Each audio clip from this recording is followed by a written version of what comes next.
dust settles, it's quite a heavy topic.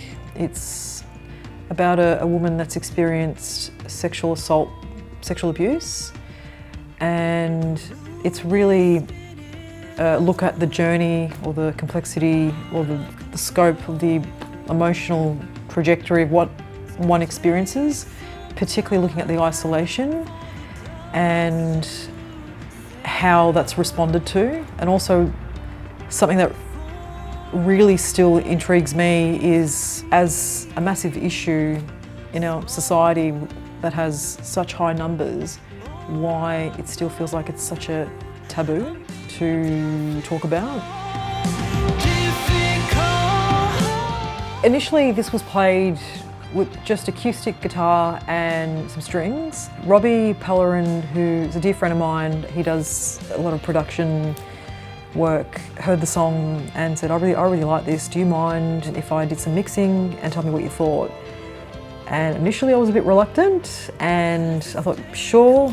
And for someone that already has massive trust issues when it comes to the areas of creative control with music and my writing, that was a real exercise for me in handing it over. It's been an interesting collaboration, it's different. I'm grateful for the experience, and yeah, I hope it's well received. So I wrote the song during the middle of COVID, around September 2021, when there was a pretty big news story covering a woman that's experienced sexual assault, and I was a bit perplexed as to why there would be a headline announcing that she had to take further time off work, she had to go on annual leave.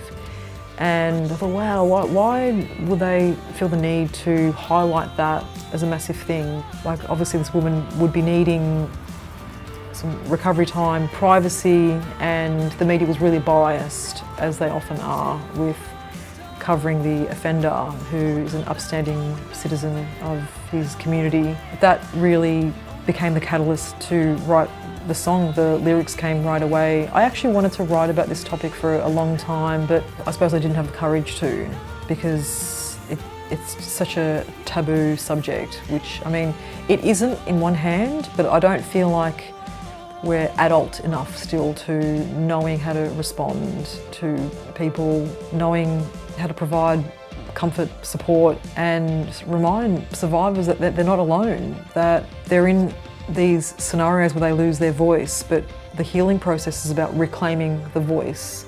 And really, the song's a monologue for that.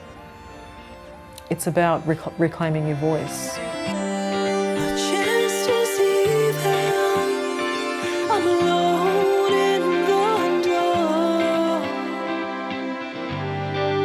Some